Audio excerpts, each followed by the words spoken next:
అట్లాగే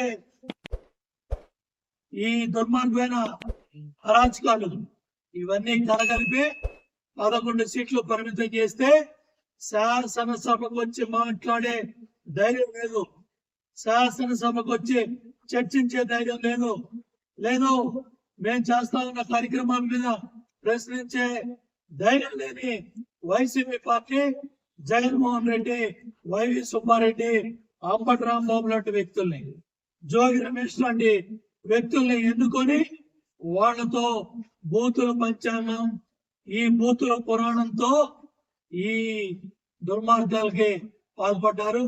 మీరు వాస్తవాలు మాట్లాడండి, సమాధానం చెప్పడానికి అందరూ సిద్ధంగా ఉన్నాం, దేనికైనా సిద్ధంగా ఉన్నాం. చాలా స్పష్టంగా మా నాయకులంతా చెప్పారు. శాసనసభకు రండి, లడ్డూ ప్రసాదం మీద ఎన్డీటీవీ రిపోర్ట్ చాలా క్లియర్ గా ఇచ్చింది. మా మంత్రులు చాలా స్పష్టంగా చెప్పారు, శాసనసభకు వచ్చి మాట్లాడండి. లడ్డూ ప్రసాదం మీద మీరు చేసిన దుర్మార్గాలు, మీరు చేసిన కల్తీ వ్యవహారాలు, మీరు కోట్ల రూపాయలు. ఎవరైనా చిన్నప్పన్న, ఎవరంటే చిన్నప్పన్న ఈ వైవి సుబ్బారెడ్డి పిఏ చిన్నప్పన్న ఎనకున్న పెద్దప్పన్న ఈ వైవి సుబ్బారెడ్డి.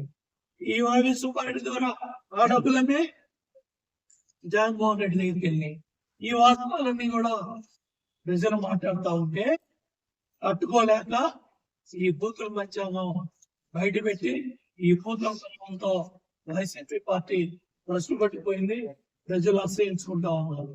ఈ భాష ఏంటి, ఈ మాటలేంటి, ఈ తిట్లేంటి, మహిళా సోదరిమణులు ఏం చేశారు, ఇళ్లలో ఉన్న అమ్మలు ఏం చేశారు, ఇళ్లలో ఉన్న మహిళలు ఏం చేశారు, వాళ్ళను పట్టుకొని మీరు ఇష్టారాజ్యంగా ఇవాళ మీరు విమర్శించడానికి మీ దగ్గర సబ్జెక్ట్ లేదు. ఇవాళ ఫ్లెక్సీ పెట్టి వాళ్ళు వాస్తవాలు చెప్పారు. దాన్ని మీరు ఖండించి మాట్లాడుకోవడానికి తెలుగు భాషలో చాలా చక్కగా మాట్లాడచ్చు. భావ ప్రకటన స్వేచ్ఛ ఉంది మనకి. మనం మాట్లాడేది మీడియా ఉంది, పత్రికలు ఉన్నాయి. కానీ ఇవన్నీ కాకుండా బూతులు పంచాంగం ఎత్తుకొని అమ్మడే రాంబాబు ఇవాళ చాలా స్పష్టంగా కోర్టు కూడా రిమైండ్ చేసి రాజమండ్రి జైలుకు పంపించింది. అట్లాగే జోగి రమేష్ తిరుపతిలో మాట్లాడిన భాష కొట్టినట్టు కొడతావా అని ఎవరు కొడతావు?